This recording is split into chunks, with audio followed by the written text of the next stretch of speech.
My son and his wife refused to take me home from hospital after my surgery, but in the evening, a stranger showed up. Before we get into the story, tell us in the comments section where you're watching from. And don't forget to subscribe to the channel, turn on notifications, and leave your honest review. I never thought the day would come when I would feel like a stranger in my own family, but that day came in a hospital ward after the most vulnerable moment of my life. The surgery had left me weak. My body felt like it no longer belonged to me. The white walls of the hospital pressed in around me, sterile and cold, and every sound, the beeping monitors, the shuffle of nurses' shoes, the distant cries from other patients, echoed louder than they should have. Still, I held on to one thought, one comfort. My son will come. Daniel will come and take me home. For weeks, that had been my reassurance. That once the pain was over, I wouldn't be alone. I looked at the small clock on the wall. Visiting hours had long begun. Families came bustling in with flowers, laughter, and bags of fruit. I watched fathers steady their children's steps as they rushed to see a sick parent. I watched daughters kneel at their mother's bedside, whispering comfort. And I waited. Every time the door creaked, I straightened, hoping it was him, hoping it was Daniel. When the door finally opened, I felt my chest loosen, relief flooding me. My son stood there, tall, handsome in his neatly pressed shirt, but he wasn't alone. Clara, my daughter-in-law, walked in beside him. Her heels clicked against the linoleum floor, sharp and impatient. At first, I smiled, stretching my trembling hand toward them. Daniel, Clara, you're here. But the relief died almost as quickly as it came. Daniel's eyes weren't soft with concern. They were clouded with something else, something I couldn't name yet. And Clara? She barely looked at me. Her gaze flicked around the ward, like she was calculating how quickly she could leave. Mom, Daniel said, his voice clipped as though greeting me was an obligation. You look better. Better? I had tubes still taped to my arm. My body ached with every breath. Better was the last thing I felt. Still, I forced a smile. They said I can be discharged this afternoon. I've just been waiting for you to take me home. For a moment there was silence. A heavy silence. Then, Clara leaned closer to Daniel and whispered, too low for anyone else, but not for me. She always expects too much. You can't keep letting her hold you back.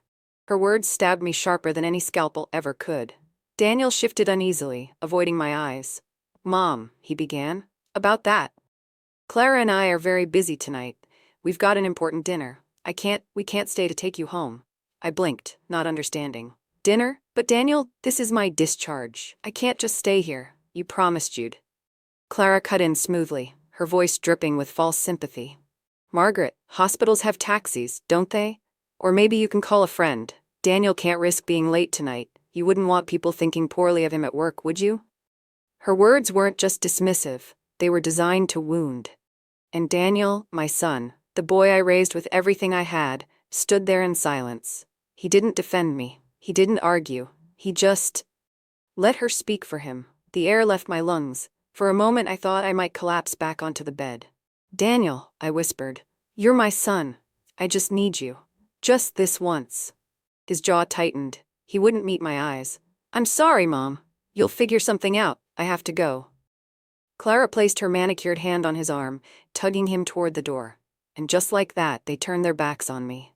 I watched them leave. Each step they took away from me felt like a door slamming shut in my heart. When the door clicked closed, the silence roared. I sank back onto the bed, tears burning but refusing to fall. Because crying would make it real. Crying would mean admitting that the people I loved most had abandoned me when I needed them most. Around me, the hospital carried on. Nurses hurried past, the intercom called for doctors, patients groaned in pain. Yet I sat there, motionless, numb, trying to make sense of what just happened. Had I been so blind? So foolish? I thought back to the years I had carried Daniel on my back when his little legs grew too tired. The nights I stayed awake sewing clothes so he could go to school looking neat.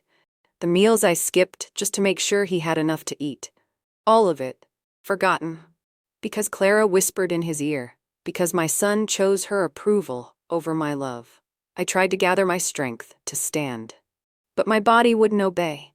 The room spun, the floor tilted beneath me. I sat down again, my hands trembling as I clutched the thin hospital blanket.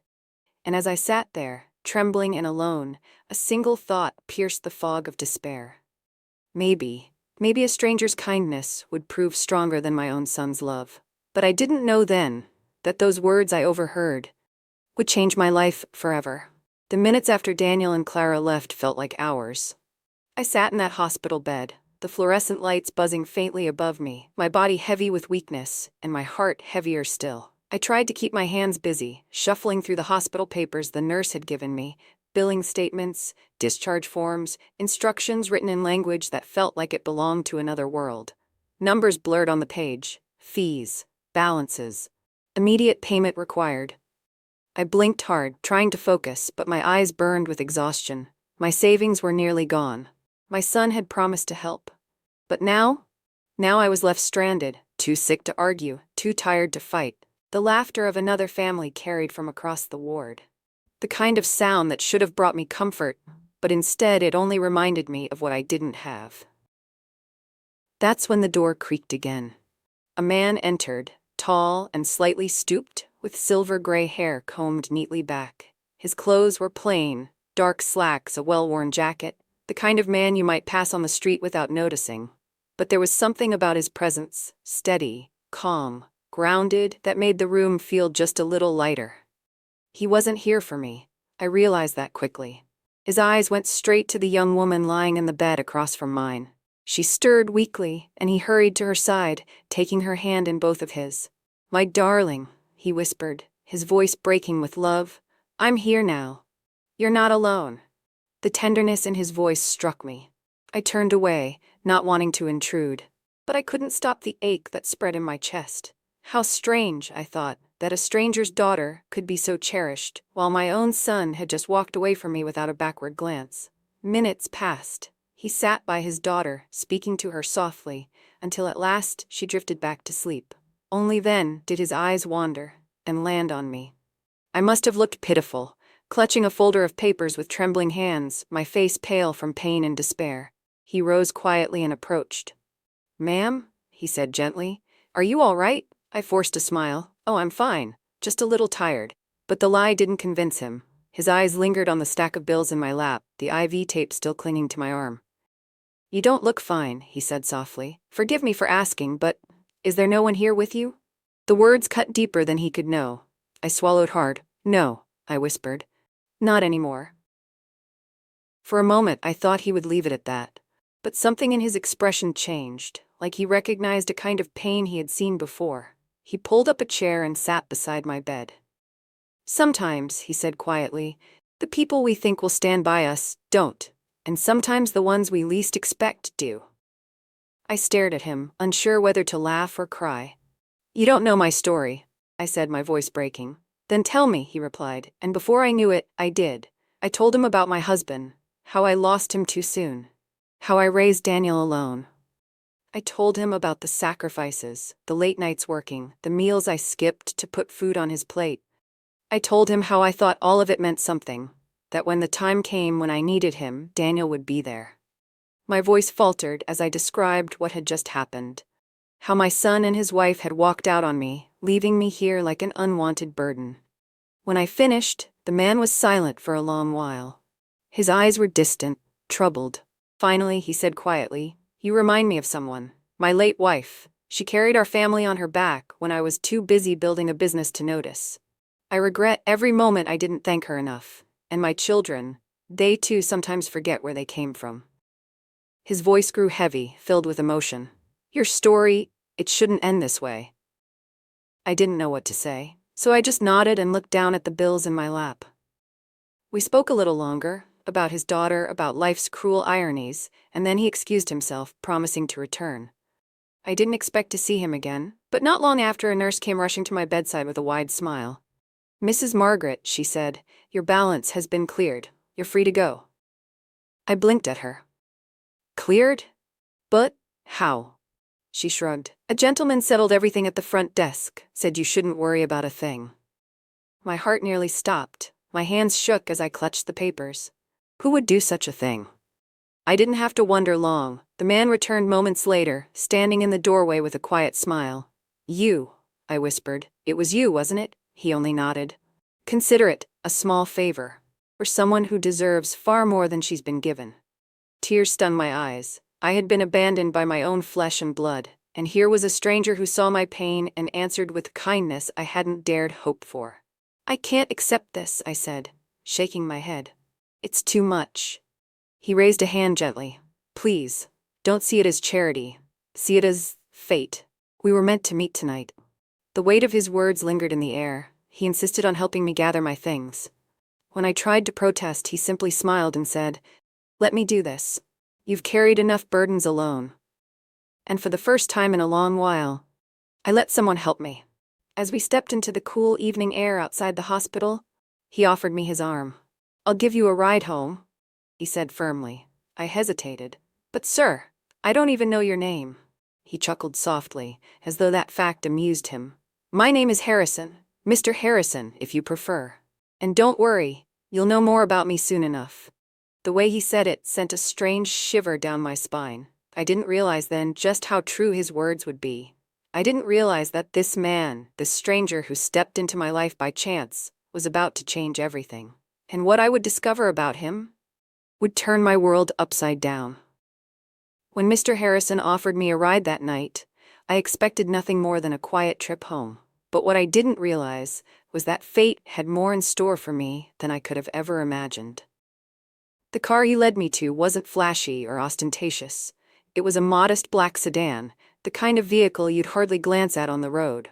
I thought little of it until the driver in a crisp suit stepped out to open the door for me.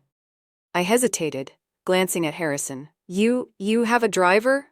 He chuckled softly. "Old habits. Don't let it intimidate you." We drove through the city in silence, street lights flashing against the windows. I expected him to take me straight to my small apartment, but instead he asked gently, "Would you mind joining me for dinner first? It's been a long day at the hospital, and I think we could both use a warm meal." I wanted to protest. I didn't belong in whatever world this man came from, but something in his tone, kind yet firm, left little room for refusal. So I agreed. When we arrived, my breath caught. His home stood tall at the edge of the city, surrounded by manicured gardens and tall iron gates.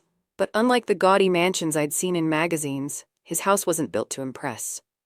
It radiated warmth. The lights inside glowed golden against the night, the air around it quiet and calm. As I stepped inside, I felt suddenly self-conscious in my simple hospital clothes and worn shoes. Marble floors stretched beneath my feet and paintings adorned the walls. Yet somehow the place felt lived in, not cold. "Please," Harrison said, noticing my hesitation, "make yourself comfortable. This house has seen laughter and tears, but it's always been a place for family. Tonight, it's yours too." I don't know why, but those words settled into my heart like balm on a wound. We sat for dinner at a long table, though only 2 plates were set. The food was rich: roast chicken, vegetables prepared with care, bread still warm from the oven. I tried to eat delicately, but the truth was I hadn't had a proper meal in days. He noticed and smiled without judgment. Over dinner, our conversation deepened. He told me about his late wife, how she had been the anchor of his life, the one who taught him that money without love meant nothing. "People think wealth solves everything," he said, his eyes heavy with memory. "But I'd trade every dollar I ever made to have one more evening with her. She never let me forget what truly mattered." I nodded, feeling tears prick at my eyes. "I lost my husband years ago. I thought raising Daniel alone would be enough. I gave everything to him, and now—" My voice cracked and I looked away. Harrison leaned forward. "Your son doesn't define your worth. You must know that." But I shook my head. "He's all I have left. And yet, he works himself ragged for a company that barely acknowledges him. He thinks it's his path to greatness, but he's invisible to the people who matter most." Something flickered in Harrison's eyes then, something I couldn't place. "What company does he work for?" he asked casually, though I sensed a weight beneath the question. I sighed. "A large one. Parker and Cole Industries. He's been there for years but never seems to climb the ladder. He says he doesn't even know who the owner is. Just faceless executives making decisions from ivory towers." For a moment silence hung between us. Harrison's lips curved into the faintest smile, and then he leaned back, studying me carefully. "Parker and Cole," he said slowly. "Yes, I know them well." I tilted my head, curious. "You do?" He chuckled softly. almost as if amused by an inside joke. "Margaret, I don't just know them, I am them." My fork slipped from my hand, clattering against the plate. What do you mean?" His eyes locked onto mine, steady and calm. "I am the owner. Harrison Cole. The faceless executive your son thinks doesn't exist. Parker and Cole isn't just a company, it's my life's work." The room seemed to spin. The man who had quietly paid my hospital bills, who sat here sharing his grief and kindness, was the very man at the top of the company my son idolized. I don't understand," I stammered. "You will," he said gently. "Because I've been searching for someone, not a manager, not another shark in a suit, but someone with wisdom, heart, and honesty. Someone who can remind my company of its soul. Tonight, I found her." I shook my head in disbelief. "No, not me. I'm just a mother who couldn't even convince her own son to take her home." But Harrison's voice was firm.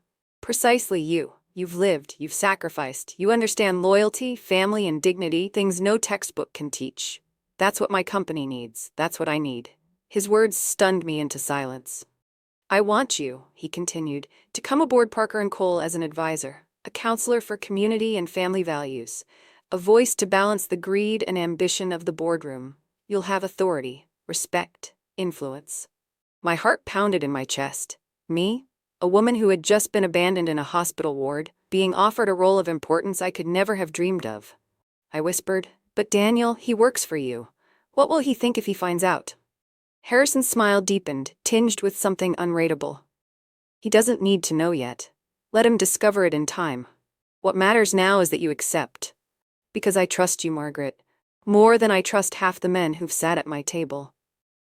I wanted to refuse, to say I wasn't strong enough. But something inside me, some long-forgotten spark, flared again. For years I had defined myself only by being Daniel's mother, by what he thought of me. But maybe I was more than that. I nodded slowly. "If you truly believe I can help, then yes, I'll accept." Relief washed over Harrison's face, and he raised his glass in a quiet toast. "To new beginnings, Margaret, to second chances." But as I sipped, my thoughts swirled with unease. Because while Harrison saw me as an ally, I knew Daniel's pride would never allow him to accept this. And when he discovered the truth, that the mother he abandoned was now seated in power beside the very man he worked for, his world would shatter. And perhaps mine would too. I remember that morning vividly. The sun had barely risen, yet the air around Daniel was thick with pride.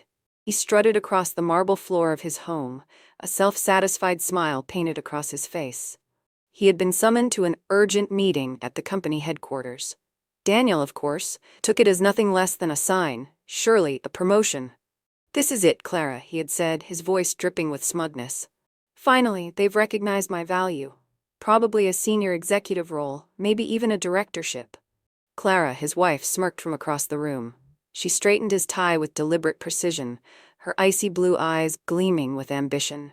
"And about time, too," she whispered. "You deserve this, Daniel. They'd be fools not to reward you." Neither of them knew that fate was already weaving a story far different from the one they imagined. The boardroom was an imposing place, floor-to-ceiling glass windows overlooking the city skyline, polished oak table gleaming beneath crystal chandeliers. It was the kind of room built to intimidate and impress, and Daniel walked into it expecting to own the spotlight. But the moment he stepped through those heavy double doors, his stride faltered. His chest tightened, because sitting there, at the far end of the table, wasn't just Harrison, the company's enigmatic owner. Beside him, calm and poised, sat his mother, Margaret. Daniel froze, as though the very ground beneath him had betrayed him. He blinked hard, as if his eyes were deceiving him. But there she was, dressed elegantly in a soft navy dress, pearls glinting under the light. She didn't look weak anymore. She didn't look like the woman he had left behind in a cold hospital corridor. She looked powerful. Clara's breath hitched beside him. Her carefully composed mask cracked, just for a moment, and she hissed under her breath. "What is she doing here?" But I didn't look at Daniel with anger or bitterness. I looked at him with something far sharper. Disappointment, wrapped in grace. Harrison leaned forward, his weathered hands folded calmly on the table. His voice, though soft, carried an undeniable authority. "Daniel, good of you to join us. Please have a seat." Daniel obeyed, though the confidence he carried in had already begun to crumble. He glanced at me, but I didn't flinch. I kept my eyes fixed on Harrison, my posture regal, my silence heavier than words. The meeting began simply enough, with Harrison speaking about company values, leadership, and the future of his business. But then his tone shifted. He paused, letting the silence stretch until it coiled tightly around the room. "You see, Daniel," Harrison said, his eyes locking onto him, "I've always believed that character matters more than credentials, loyalty more than titles, compassion more than ambition." Daniel forced a smile, trying to play along. "Of course, sir." I couldn't agree more. But Harrison's next words sliced through him like glass. "Then tell me, Daniel, is it compassion to abandon your own mother after surgery? To leave her stranded in a hospital bed while you pursued your comfort at home?" The blood drained from Daniel's face. He swallowed hard. Clara shifted uncomfortably beside him, her nails digging into her palm beneath the table. Harrison's voice never rose, but each syllable landed with the weight of judgment. "I know what happened, Daniel. Your mother did not tell me easily. She wanted to protect you. But truth has a way of surfacing, no matter how deeply it's buried," Daniel stammered. "Sir, you don't understand. Clara and I, we had reasons." But Clara, seeing her carefully built future collapsing, cut him off sharply. "She's exaggerating. She always plays the victim. Daniel has worked himself to the bone for this company, and now she's trying to make him look bad." The room fell into stunned silence. For the first time, I turned my gaze fully toward Daniel. My eyes, warm, brown, and tired from years of sacrifice, met his. And though I didn't raise my voice, the quiet strength in my words shook Daniel to his core. "I never wanted to make you look bad, Daniel," I said softly. "I never wanted power over you. All I wanted was your love, your respect. But since you couldn't give it, life gave me something else. It gave me a family who could." Harrison rose to his feet, his tall frame commanding the room. "Exactly," he said firmly. "Margaret has shown me a strength, a humility, and a kindness that this company desperately needs. And that is why I've made my decision." Daniel straightened, hope flickering in his chest. Maybe, just maybe, Harrison was still about to announce his promotion. But the blow came swift and merciless. "From this day forward," Harrison declared, "Margaret will serve as my personal advisor and representative. Her word will carry my authority in this company. And her judgment, her integrity, will be trusted above all." The words hit Daniel like a sledgehammer. His mouth fell open. Clara's eyes widened with fury. And the boardroom erupted in hushed whispers, executives exchanging shocked glances. Daniel wasn't being promoted. He was being outranked by his own mother. The humiliation burned hotter than fire. Clara leaned close, her voice venomous. "You've ruined everything," she spat. "We had it all within reach, and you let her take it from us." Daniel wanted to scream, to argue, to fight, but the truth was undeniable. His greed, his arrogance, and Clara's poisonous influence had led him here. And now, everything he thought he deserved had slipped through his fingers. I did not gloat. I didn't bask in my son's downfall. Instead, I turned to him one last time, my voice steady and calm. "Daniel, I wish this had ended differently, but know this, I will always be your mother, even if you never see me as family again." And with that, I turned back to Harrison, who placed a reassuring hand on my shoulder. "Welcome home, Margaret," he said warmly. "From today, you are part of my true family." For the first time in years, I felt the weight of loneliness lift. I had been cast aside by my own flesh and blood, yet found belonging where I least expected it. Justice, it seemed, had found its way. Not through revenge, but through grace. As Daniel and Clara stormed out of the boardroom, their ambitions in ruins, I sat quietly at Harrison's side. I had not sought power nor wealth. I had only wanted love. And in losing one family, I had gained another, one that valued my heart above all. And so, in that gleaming boardroom high above the city, the story came full circle.